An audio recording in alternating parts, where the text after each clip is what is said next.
রমাজান এমন বরকতের মাস, একটা নফল ইবাদত অন্য মাসে করলে যা পাবো, রমাজানে পড়লে একটা নফল আমলে ফরজের সমান সওয়াব। আবার একটা ফরজ অন্য মাসে পড়লে একটা পাবো, এক ফরজে এক সওয়াব।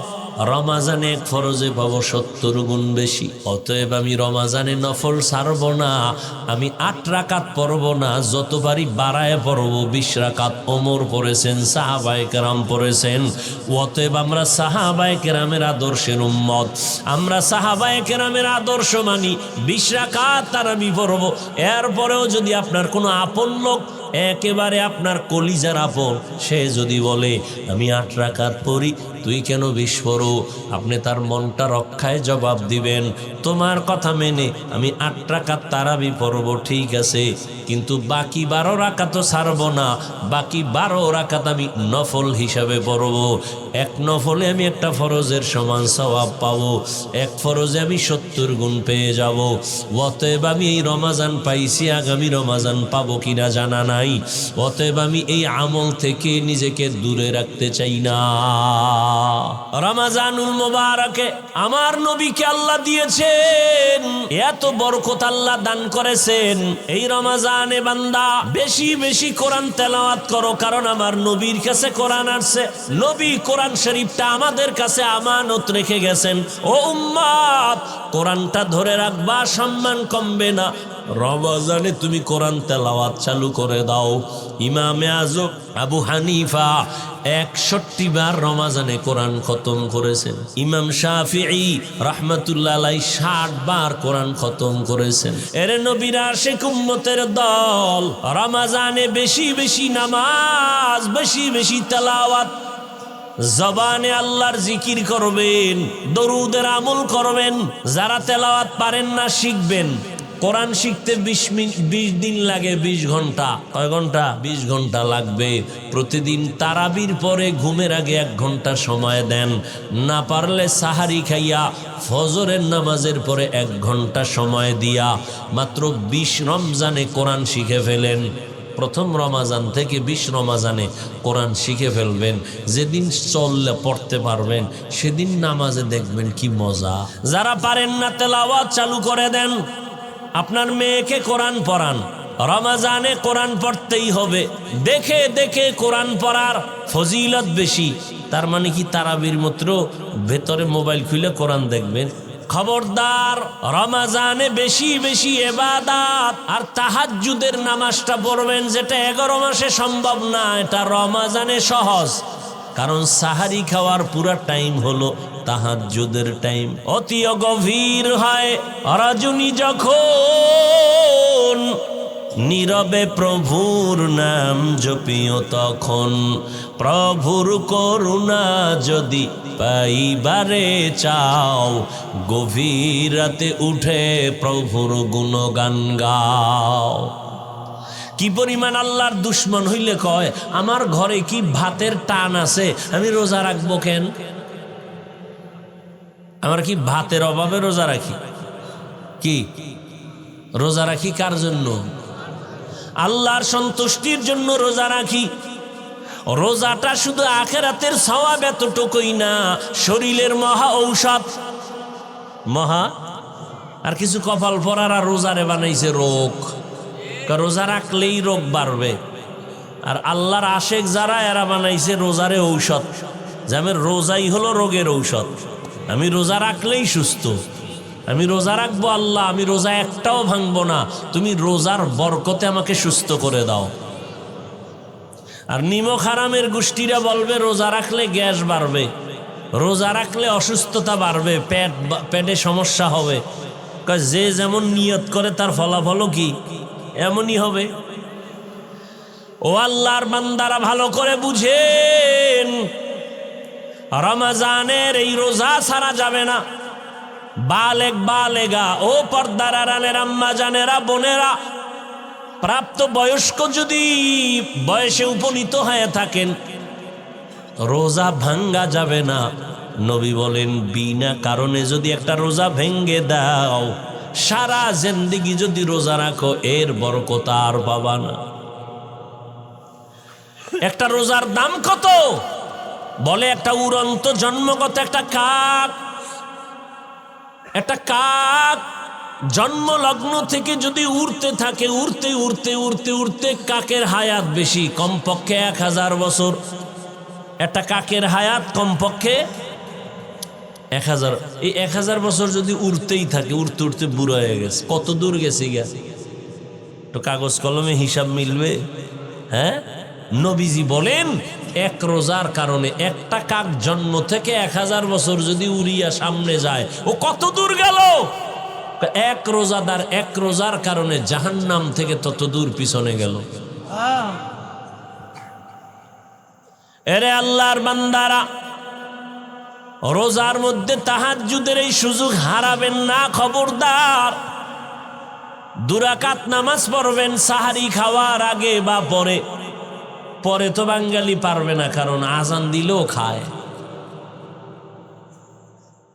না পারলে কয় বিড়ি করে, কয় একটা বিড়ি দে। যারা পানখোর কয় পান্ডা দে। আজান দিছে কি হইছে? এখনো পরিষ্কার হয় না, আকাশ অন্ধকার। জানালা দিয়ে দেখা যায় অন্ধকার, অন্তত পান্ডা তো খাওয়া যায়। অতএব 2 রাকাত তাহাজ্জুদ কমপক্ষে, বেশি পারলে তো আলহামদুলিল্লাহ। ওই টাইমে আমার আল্লাহ প্রথম আসমানে আসেন, আল্লাহর কাছে বলবেন, আল্লাহ তুমি যদি তৌফিক না দাও আমার দ্বারা সম্ভব না, আমার ছেলেটা দ্বীনের উপরে নাই, তুমি হেদায়েতের মধ্যে ঢুকায়া দাও। ওই টাইম এমন টাইম, বান্দা চাইতে দেরি, আল্লাহ দিতে দেরি না। আপনার স্ত্রী নিয়ে সমস্যা, দোকান নিয়ে সমস্যা, ব্যবসা নিয়ে সমস্যা, চাকরির সমস্যা, বিবাহের সমস্যা, তাহাজ্জুদে আমার মালিকের কাছে বলো। ডাক্তারের রোগের কথা না বললে ঔষধ কেমনে হবে? আমার মাওলা তো সব জানেন, ঠিক আছে, তবে চাইলে আল্লাহর মায়া আরো বাড়বে। চোখের পানি ছেড়ে আল্লাহকে ডাকো,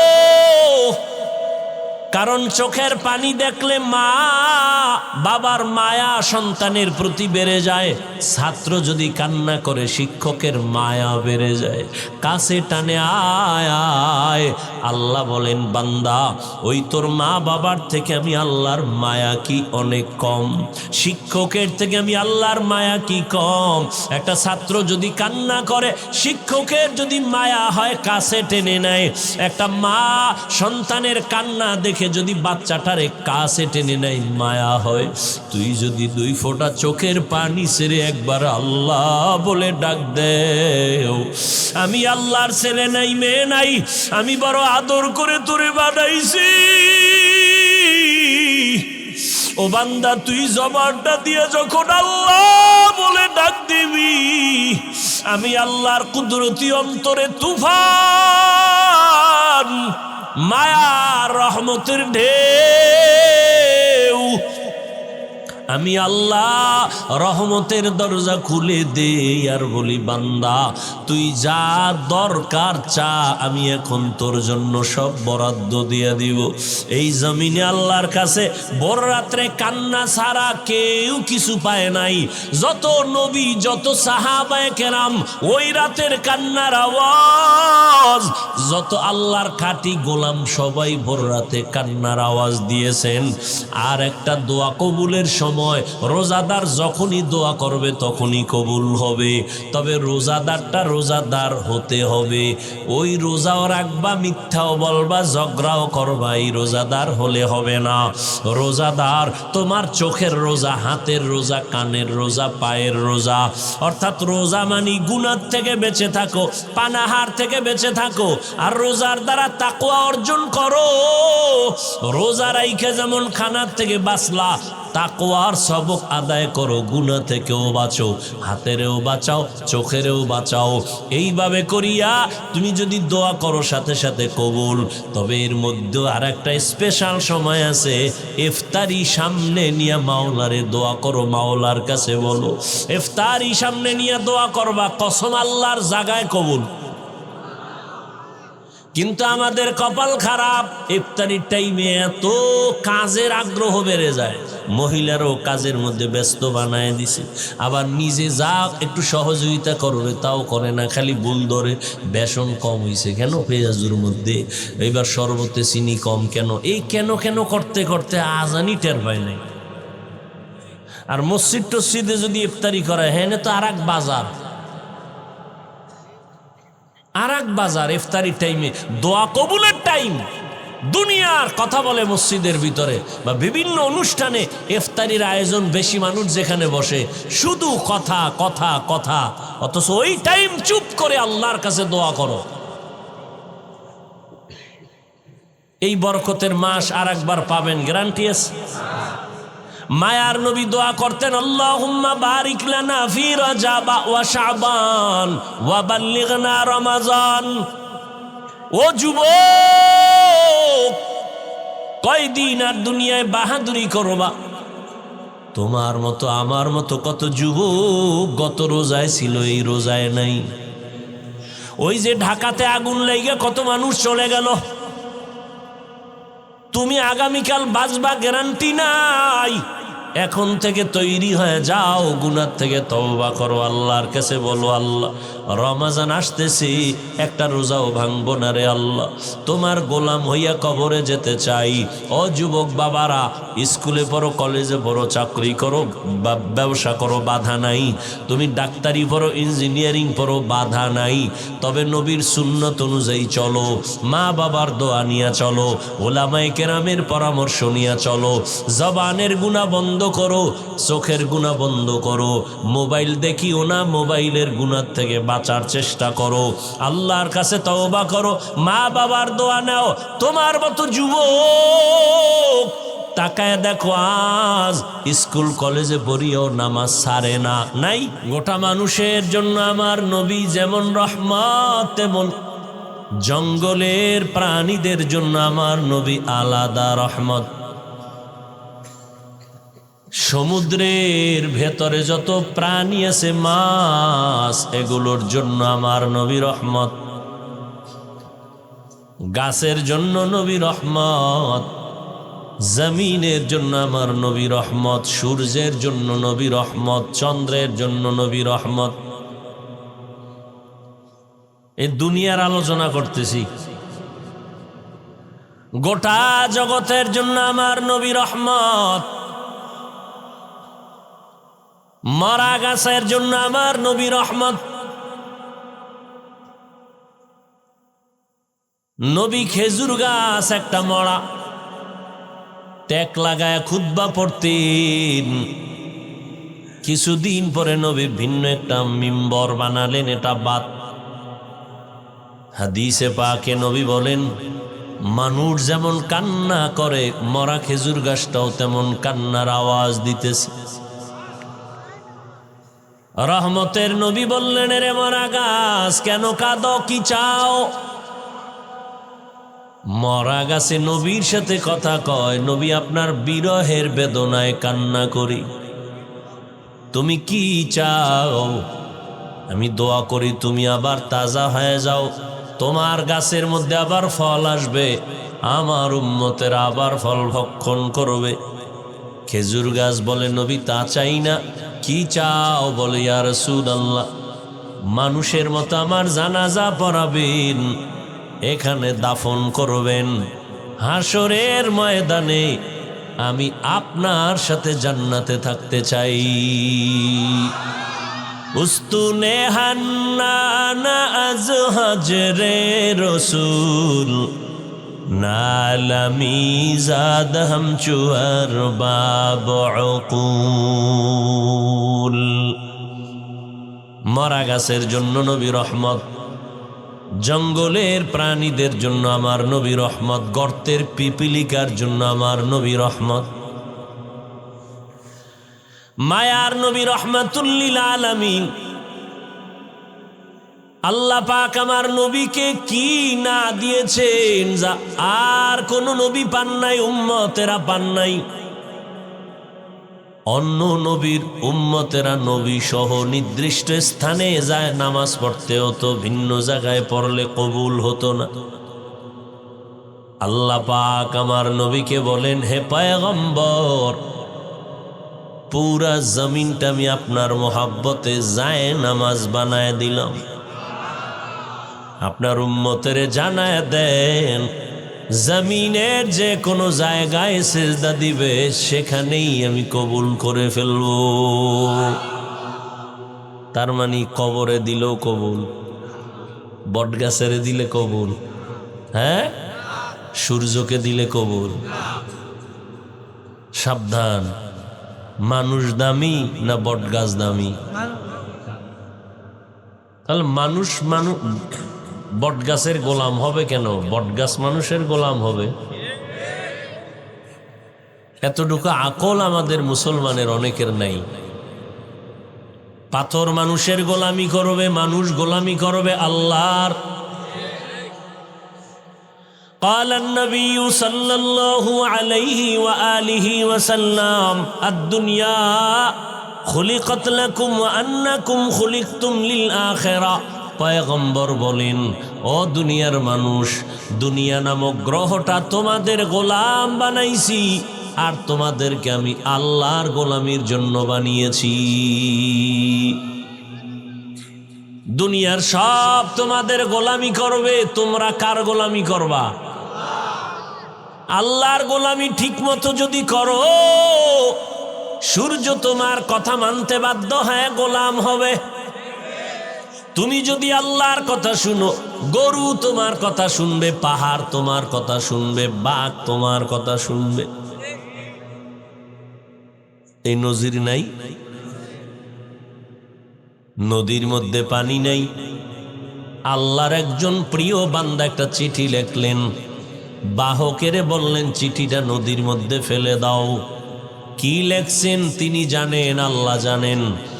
বাহক চিঠি নিয়ে শুকনা নদীর মধ্যে যখন ফেলে দিল, পানির জোয়ার শুরু হয়ে গেল। এটা কেমনে আকলে ধরে? এটা কেমনে হয়? কেমনে হয়? কেমনে হয়? আল্লাহর কুদরতে হয়। দুনিয়ার বিবেক যেটাকে বলে হবে না, দুনিয়ার চোখ যেটা বলে অসম্ভব, আল্লাহ বলেন সেটা আমার কুদরতের দ্বারা সম্ভব। বিশ্বাস করলে ইমানদার, অবিশ্বাস করলে বেঈমান।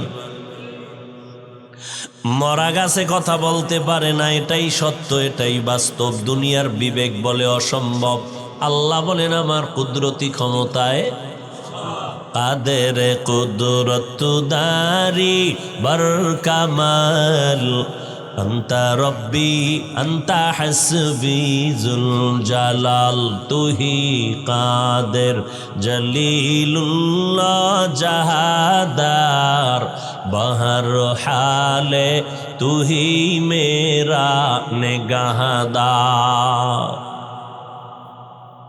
নদীতে পানি নেই, চিঠি লেখা দিছে, পানি শুরু হয়ে গেছে। যারা ওলিয়া উলিয়া পছন্দ করে না, এরা কাফের কাফের বলবে বলবে ভাব, কিন্তু একটু বলতে গিয়া হঠাৎ ব্রেক হয়ে গেছে, থেমে গেছে, কাফের বলতে পারতেছে না, কারণ ঘটনাটা ঘটাইছে আল্লাহ ওমরে ফারুক রাদিয়াল্লাহু তাআলা আনহুর মাধ্যমে। এখন কেমনে কাফের কয়? আমগো যদি কোনো ওলিয়া উলিয়ার নাম কইতাম তো কাফের বলেই ফেলতো। ইমাম আবু হানিফারে যদি মুশরিক বলতে পারে, তার বাদ রাখবে কারে? ভাইরা আমার, রহমতের নবীর জন্য আল্লাহ পাক জমিনটা দস্তারখান বানায় দিলেন, জায়নামাজ বানায় দিয়েছেন। নবীর মনটা বড় দুর্বল। অন্য নবীর হায়াত অনেক বেশি, উম্মতের হায়াত বেশি, নেকও বেশি। আমার নবীর হায়াত খুব কম, উম্মতের হায়াত কম, এত নেক কেমনে পাবে? আল্লাহ বলেন, ও নবী উম্মতের জানায় দেন, অন্য নবীর উম্মত সহ লাগাতার 1000 মাস ইবাদত করে যা পাইতু, আমি আপনার মহব্বতে আপনার উম্মতের এক রাতে দান করব। কই 1000 মাসের ইবাদতের সওয়াব মুহাম্মদের উম্মত পাইব কয়দিনে? আতিনা ফি দারে দুনিয়া না হাসান, আতিনা ফি দারে উকবানা হাসান, ইয়া গিয়াসাল মুস্তাগীসিন ইহদিনা লফতিখারা বিল উলুমে ওয়াল গিনা। हर गोरी दे ने को तू तैयार है, जो न मांगे उससे तू बेजार है। আল্লাহ আমার নবীকে কতটা ভালোবাসেন। আল্লাহ বলেন, হে পয়গম্বর, আমি হলাম রব, জগৎ সমূহের জন্য আপনাকে বানায় দিলাম রহমত। আমি হলাম জগৎ সমূহের জন্য রব্বুল আলামিন, আপনাকে বানায় দিলাম রহমাতুল লিল আলামিন। আপনি আমার অনেক আপন একজন বন্ধু। মূসা নবী আমার বন্ধু, ইব্রাহিম আমার বন্ধু, ঈসা নবী আমার বন্ধু, ইসমাইল নবী আমার বন্ধু, ইউসুফ নবী আমার বন্ধু, নূহ নবী আমার বন্ধু, দাউদ নবী আমার বন্ধু। সব নবীরা বন্ধু, আপনিও আমার বন্ধু। ব্যবধানটা কোথায় জানেননি রে নবী? সব নবী রাসূল আমি আল্লাহ তাআলার আশিক, আর আমি আল্লাহ নিজে হলাম আপনি মুহাম্মদের আশিক। ব্যবধান আছে না নেই? সব নবীরা কার আশিক? কথা কন। আল্লাহ কার আশিক? আল্লাহ কার আশিক? ওগো নবীর উম্মতেরা,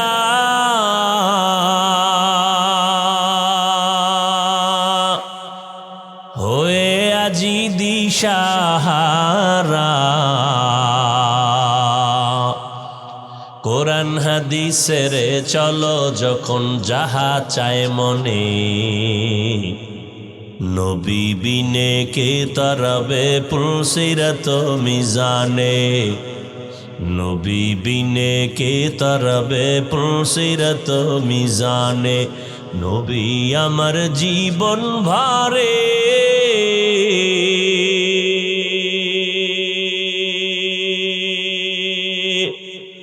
দিনের লাগি কষ্ট করে, দান দান শহীদ করিলেন উহুদেরই ময়দানে, নবী বিনে কে তরবে পুলসিরত মিজানে, নবী বিনে কে তরবে পুলসিরত মিজানে। এমন এতিম নবী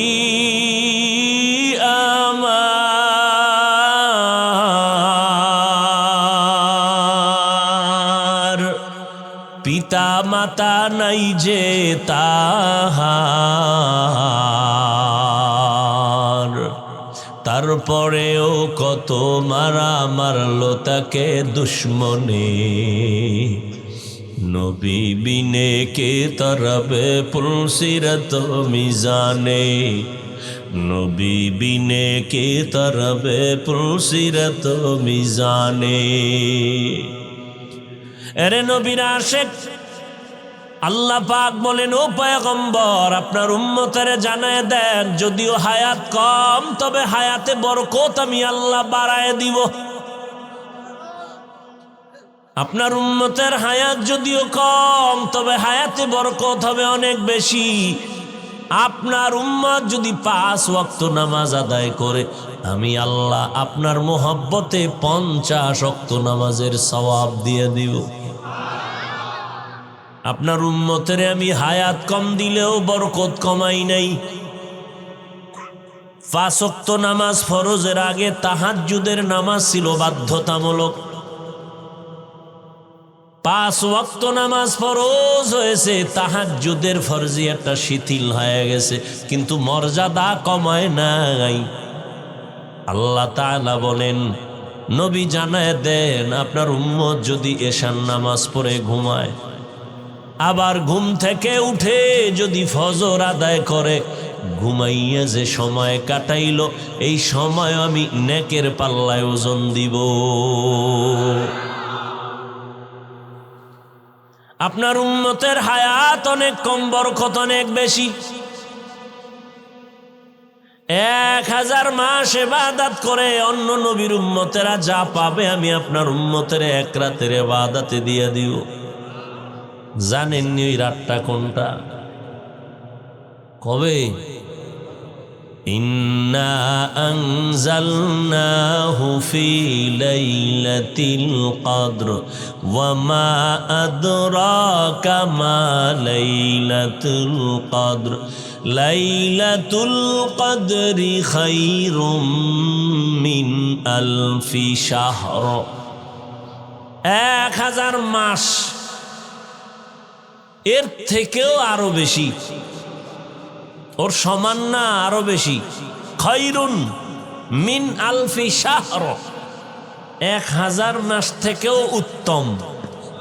বলে কত বেশি? কয় যখন কোরআনের এই আয়াত নাজিল হইছে তখন সর্বোচ্চ গণনার সীমা ছিল 1000 হাজার। তাহলে বেশি কত? কয় এখন আসছে কত? লাখ, কোটি, মিলিয়ন, ট্রিলিয়ন, বিলিয়ন, কিয়ামত পর্যন্ত যত আসবে এরে 1000-এর সাথে হাজারের সাথে লাগায় দাও। 1000 মাস ছিল, এখন 1000 লক্ষ, 1000 কোটি, 1000 মিলিয়ন, 1000 ট্রিলিয়ন, 1000 বিলিয়ন ইবাদত করলে যা পাবে এক রাতে মুহাম্মদের উম্মত তা পাবে।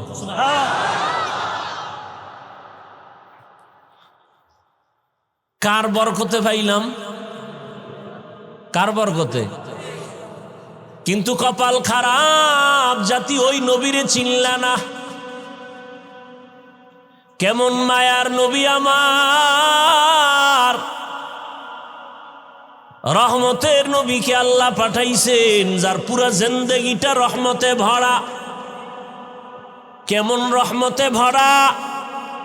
নবীজির 63 বছর হায়াতে কোনোদিন একটা মিথ্যা কথা বলেন নাই। দুই একজন পীর সাহেবের নাম কোন তো যে মিশা কয় না? আসেনি? কর না কেন? না থাকলেও তো বলবেন নাই। বাপ ধরে বয়ে রয়েছেন কেন? দুই একজন নেতার নাম কোন যে মিশা কয় না? তা ফুলের থেকে পবিত্র হয় কেমনে? চাপাবাজি।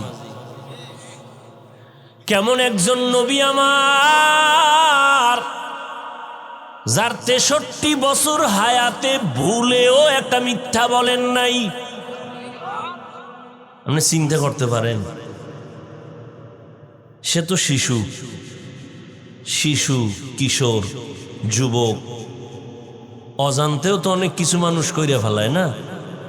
তো কেমন নবী যে পৃথিবীতে আগমন থেকে ইন্তেকাল পর্যন্ত ভুলেও একটা মিথ্যা কথা বলেন নাই। আমরা তো হাসতে হাসতে অনেক কিছু বলি, আরে মিথ্যা ধরিও না, এটা একটা তামাশা করলাম, মজাক করলাম। কেমন মায়ার নবী আমার, তার 63 বছর হায়াতে কোনোদিন কখনো ভুলেও কাউকে একটা গালি দেন নাই।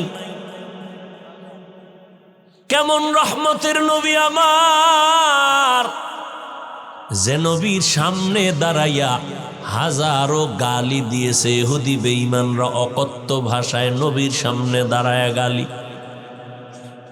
নবী জীবনে গালি দেন নাই তো দেন নাই, জীবনে কোনো গালির জবাবও দেন নাই। গালি না দেওয়াটা বুঝলাম, ঠিক আছে, জবাব না দিয়া কেমনে পারলেন? যে সামনে দাঁড়ায়া কত বেঈমান নবীকে গালি দিত, সামনে দাঁড়ায়া অকথ্য ভাষায় গালি নবীর সামনে। নবী জীবনে গালি দিবেন দূরের কথা, একটা জবাব দেন নাই। আরো আশ্চর্য কথা, আমার নবীজির রহমতের নবী 63 বছর হায়াতে কোনোদিন চোখ মোবারক গরম করে কারো দিকে তাকান নাই। চোখ গরম করে কারো দিকে। কেমন মায়ার নবী, সেই নবীর আদর্শের উম্মত আমরা। আল্লাহর কুদরতটা কেমন, যার পুরাটাই রহমত, পুরাটাই সুন্দর, সৃষ্টির শ্রেষ্ঠ আদর্শে ঘেরা, এত পৃথিবীর শ্রেষ্ঠ ব্যক্তিকে এমন এক জায়গায় পাঠাইলেন যেই জায়গার প্রত্যেকটা মানুষের মাথা তালু থেকে পা পর্যন্ত ওয়াল পুরাটাই নাপাক, এতটাই নাপাক, পুরা মানুষগুলো খারাপ, জমিনটাকে বানাইছে খারাপ। ওই ময়দানে ওই চূড়ান্ত একটা খারাপ মানুষের মাঝখানে সৃষ্টির শ্রেষ্ঠ পবিত্র নবীকে আল্লাহ পাঠাইল। আশেপাশে মাফ করুক বুঝাবার জন্য বলি, কোথাও যদি এখানে যাত্রা গান হয় অথবা কোনো পতিতালয় থাকে যেখানে অবাধে জেনা হয়, তো মুসলমান বলল এটাকে ফিরাইতে হবে, তো ছোটখাটো কিছু হুজুর আগে পাঠাইবে। বড় হুজুর বাংলাদেশের যাইব না, আগে বড় হুজুর যাবে না, আগে দেখো ওখানের কি হালাত, ঠিক না? এরপরে বড় হুজুরের কে আইসা খবর দিবে, তারপরে সে একটা পদক্ষেপ নিবে। বড় হুজুর যদি আগে যায় তাহলে অনেক আপনজনেরাও বলবে হুজুর এটা কাম ঠিক করে নাই। আমরা যাইতাম, হুজুর গেলেন কেন এত নিকৃষ্ট জায়গায়? কিন্তু আল্লাহর কুদরত কি, পৃথিবীর ইতিহাসে ওই সময় মক্কার মানুষের মতো চূড়ান্ত চরিত্রহীন লম্পট পৃথিবীতে আর কোথাও ছিল না, মানে খারাপের চূড়ান্ত। সেইখানে আমার নবীরে পাঠাইলেন, এমন এক পবিত্র নবী যার ঘাম থেকে মেশকের ঘ্রাণ, যে নবী কদম যেখানে দেন সেখান থেকে দীর্ঘ বছর শুধু মেশকের ঘ্রাণ আসতে থাকে, যে নবীজির চেহারার দিকে তাকাইলে ক্ষুধার্থ ব্যক্তির ক্ষুধা নিবারণ হয়ে যায়। কোন জায়গায় পাঠাইলেন? চূড়ান্ত মানুষ চরিত্রহীন, অবাধে মেলামেশা করে, কন্যা সন্তান আসলেই তাকে জ্যান্ত দাফন করে আপন বাবা। কতটা খারাপ! পৃথিবীর ওই জায়গায় একটা আল্লাহ ঘর বানাইছেন, শ্রেষ্ঠ একটা ঘর। ইন্না আউওয়ালা বাইতি উযিআ লিন-নাসি লাল্লাযী বিবাক্কাতা মুবারাকাও ওয়া হুদা, মুবারাকাও ওয়া হুদাল লিল আলামিন।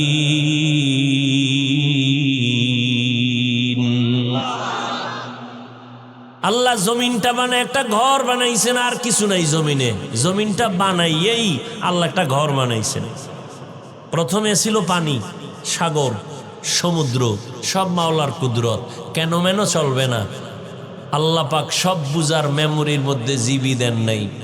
আপনার মেমোরির জিবি 2, আপনি 8 জিবির মেমোরিতে কি আছে এটা যদি টানাটানি করেন তাহলে ওটা বুঝেননি। তাহলে মানুষের মধ্যে মেমোরির জিবি আছে, কিন্তু বুঝেন না, মেমোরি কার্ডের সাইজ সমান না। কথা বলেন না কেন? 1 জিবি মেমোরির যেই ডিজাইন, যেই সাইজ, 8 জিবি মেমোরির সাইজও কি এক না?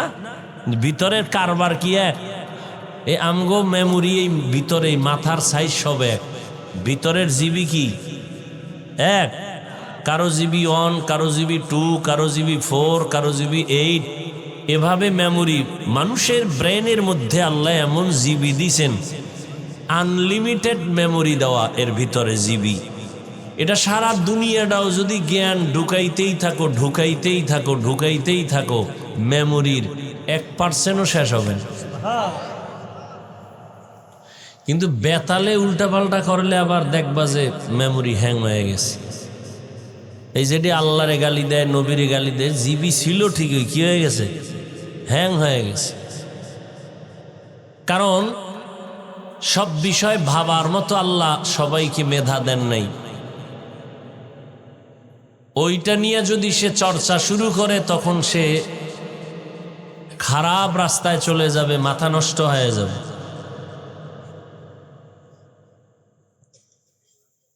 তো তো দুনিয়ার মধ্যে আল্লাহ প্রথম একটা ঘর বানাইলেন, নাম বাইতুল্লাহ। কোথায় বানাইছেন? মক্কা নগরীতে। কিসের ঘর এটা? ঘুমানোর ঘর, বসবাসের ঘর, ইবাদতের ঘর, হেদায়েতের ঘর। আল্লাহ জমিনটা বানাইয়া প্রথম হেদায়েতের ঘর কেন বানাইছেন? বসবাসের ঘর কেন বানান নাই? কারণ এই জমিনের চিফ গেস্ট হবে মানুষ, এ জমিনের প্রধান মেহমান মানুষ। আর এই মানুষ আল্লাহ পাঠাইবেন ইবাদতের জন্য, এ কারণেই ইবাদতের ঘর আগে বানাইছেন, বসবাসের ঘর বানান নাই। কারণ দুনিয়ার চিফ গেস্ট, প্রধান মেহমান মানুষ। এরা দুনিয়ায় প্রধান মেহমান যারা হবেন, এরা কি আজীবনের লেগে এক জায়গায় আসেন? কি প্রধান মেহমান কি দীর্ঘ টাইম থাকে? তার কাম শেষ দৌড়, ঠিক না? তাহলে জমিনের প্রধান মেহমান কারা? এই আজীবন থাকা যাবে না। তো কেন আসছে? ইবাদত করবে। দুনিয়াতে মানুষ প্রধান মেহমান, কাম কি? ইবাদত। দুনিয়াতে করো ইবাদত, বসবাসের জন্য তোমার আল্লাহ স্থায়ী ঠিকানা বানায় রাখছেন জান্নাত। কোথায়? আমেরিকায়, ঢাকা গুলশানে। এমন জান্নাত আল্লাহ বানায় রাখছেন যেই জান্নাত চোখ কোনোদিন দেখে নাই, কান শুনে নাই, অন্তর কল্পনাও করে নাই। এত সুন্দর জান্নাত আল্লাহ বানায় রাখছেন। আল্লাহ নবী গর্ব করে বলেন, আমি জান্নাতের তালার চাবিটা খোলার আগে অন্য কোনো নবী জান্নাতে ঢুকতে পারবে না। আর আমার উম্মতেরা জান্নাতে ঢুকার আগে ভিন্ন কোনো নবীর উম্মত জান্নাতে ঢুকার সুযোগ পাবে না। এমন সুন্দর জান্নাত আল্লাহ বানায় রাখছেন। এর নবীর আশিক, রহমতের নবী মক্কা নগরীতে আসলেন। ওই মক্কার মানুষ এতটা খারাপ, এই যে একটা ঘর আল্লাহ বানাইলেন বাইতুল্লাহ, এটা কত দামি ঘর। বলে ঢাকা জাতীয় মসজিদ বাইতুল মোকাররম, এটাও কার ঘর? মসজিদগুলো কার ঘর? কেউ যদি দাবি করে এটা আমার ঘর, তাহলে ওই মসজিদে ইবাদত সহি হবে না। আল্লাহর ঘরে বান্দা আল্লাহর ইবাদত করবে, ঠিক নেই? মসজিদ কার ঘর? কি করবে আল্লাহর ঘরে? কার ইবাদত করবে? তেলাওয়াত করা কার ইবাদত? আল্লাহর জিকির করা কার ইবাদত? হ্যাঁ, তো আল্লাহর ঘরে আল্লাহর বান্দারা আল্লাহর জিকির করে, বাধা কেন? কয় মসজিদে আবার জিকির কেন? ও কপাল ভরা, মসজিদে আল্লাহর জিকির করবে নাকি মন্দিরে করবে? কত বড় জাহেল, কত বড় দুশ্মন, কত বড় অন্তর নষ্ট মানুষ। আল্লাহর ঘরে কার ইবাদত করবে? আল্লাহর ঘরে কার জিকির করবে? ভগবানের? কার?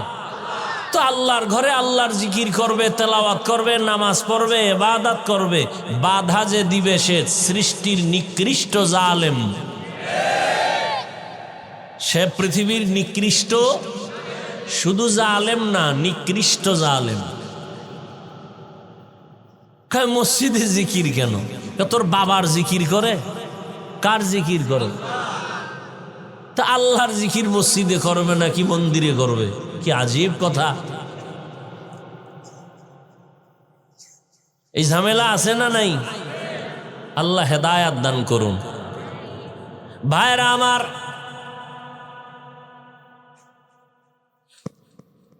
হ্যাঁ, এমন একটা বাইতুল্লাহ জাতীয় মসজিদ আল্লাহর ঘর, তবে বাইতুল্লাহর সমান নেই।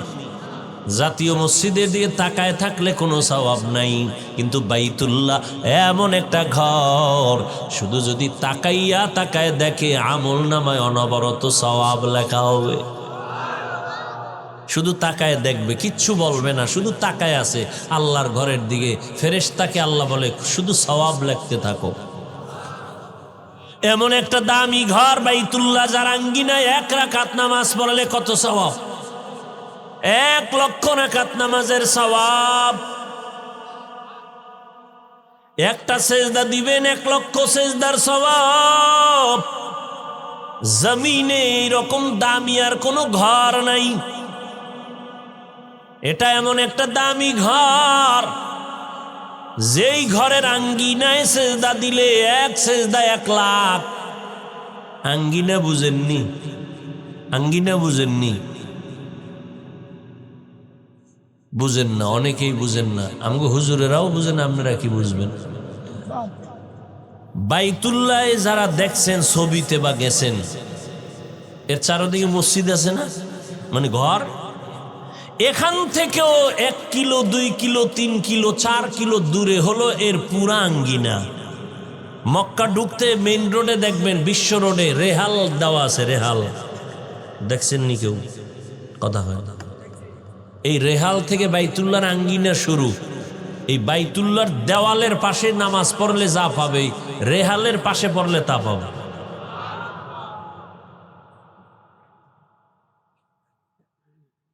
আমরা অনেকে মনে করি যে বাইতুল্লাহর এই ভিতরে ঢুকতে পারলে সব। হ্যাঁ, তবে জামাত অংশগ্রহণ করা, একই সাথে একই জামাতে সুন্নাত অনুযায়ী সব একটু বেশি হতে পারে। তবে মহিলাদেরকে পুরুষের সাথে নামাজের সাথে এক জামাতে নামাজ পড়ানো সম্পূর্ণ নিষেধ। পুরুষ বাইতুল্লাহর পার্শ্বে গিয়ে যা পাবে, মহিলা হোটেলে বয়ে নামাজ পড়লে তা পাবে। আল্লাহ যদি মহিলাকে হোটেলের মধ্যে নামাজ পড়াইয়া বাইতুল্লাহর পাশের সওয়াব দিয়ে দেয়, আপনার আপত্তি আছে? আপনি ধাক্কাইয়া এই মহিলাকে এরপরে বাইতুল্লাহর পাশে নিয়ে আসবেন, পুরুষের নামাজের পাশে দাঁড় করাবেন, ওনার নামাজও শেষ, পুরুষেরটাও শেষ।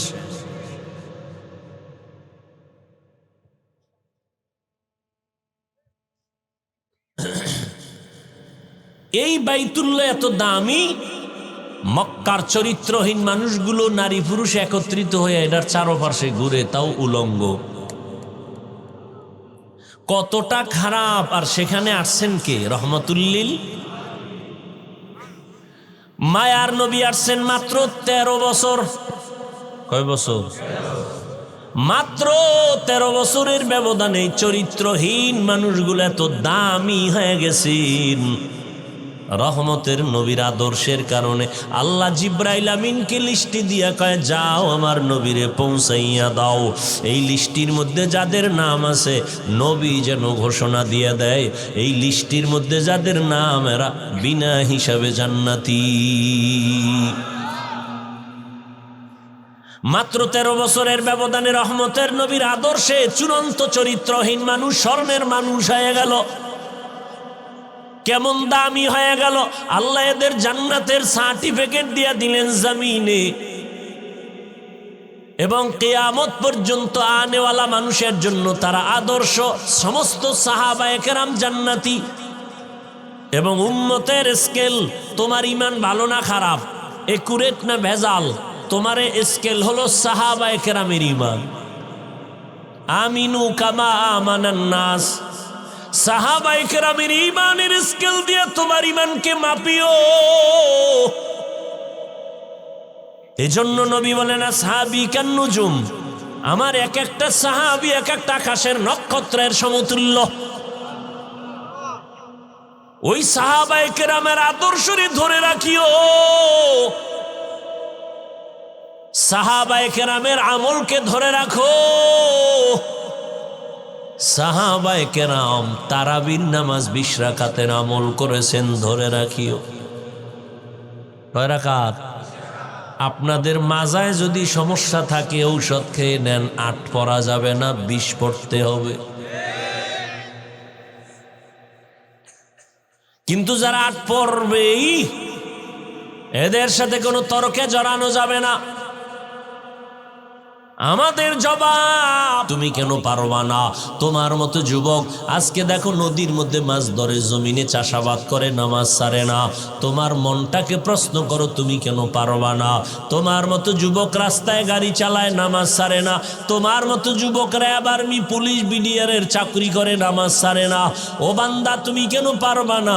ও বৃদ্ধ বাবাজি, আপনার মতো কত বুড়া মসজিদে গিয়ার নামাজ পড়ে, নামাজ ছাড়ে না, আপনি কেন পারবেন না? ও পর্দার আড়ালের আম্মা জানেরা, আপনাদের এত সম্মান, এত মর্যাদা, আপনারা নবীদের মায়ের মতো মা, সাহাবায়ে কেরামদের মায়ের মতো মা। এ জমিনে যত ভালো ভালো সন্তান আছে, মা আপনাদের অবদান দোয়ার কারণে। অতএব আপনার মতো কত মা এই জমিনে এখনো আছে, পাঁচ বেলার নামাজ পড়ে, স্বামীর মাল হেফাজত করে, সন্তানগুলো আদর্শ সন্তান বানাবার চেষ্টা করে। আপনার সন্তানকে ডাক্তার বানাবেন, বাধা নাই, ইঞ্জিনিয়ার বানাবেন, বাধা নাই, তবে আপনার সন্তান যেন নবীর আদর্শ থেকে দূরে না যায়। আল্লাহর কোরআনটা পড়াইয়া নবীর আদর্শের ডাক্তার বানায় যাবেন, আপনার জীবন ধন্য। ওই সন্তান আপনার জন্য কোরআন পড়ে দোয়া করবে। এখন থেকে তৈরি হয়ে যান, আল্লাহর কাছে তওবা করেন। ও যুবক বাবারা, মা বাবার দোয়া নিয়ে সামনে আগাও। মা বাবার দোয়া ছাড়া কোনোদিন সফলতা অর্জন করতে পারবা না। পেছনের গুনার থেকে তওবা করো, মনে মনে আল্লাহকে বলো, হে মালিক, জীবনে যত অন্যায় করেছি আজ তওবা করে ফেললাম, নামাজ ছাড়বো না, বেপরদায় চলবো না, মা বাবাকে কষ্ট দিব না, ওলামায়ে কেরামের পরামর্শ নিয়ে নবীর তরিকায় চলবো। তওবা করার যদি অন্তর তৈরি হয়, মুনাফিকি যদি না থাকে, খাঁটি তওবার নিয়তে দুটো হাত আল্লাহকে দেখায় দেই। আয় আল্লাহ, হাতগুলো কবুল করে নেন, তওবা কবুল করে নেন, তওবার উপরে মজবুত হইয়া চলার তৌফিক দান করেন, আমিন। আলহামদুলিল্লাহি রাব্বিল আলামিন, ওয়াসসালাতু ওয়াসসালামু আলা সাইয়্যিদিল আম্বিয়াই ওয়াল মুরসালিন ওয়া আলা আলিহি ওয়া আসহাবিহি আজমাইন।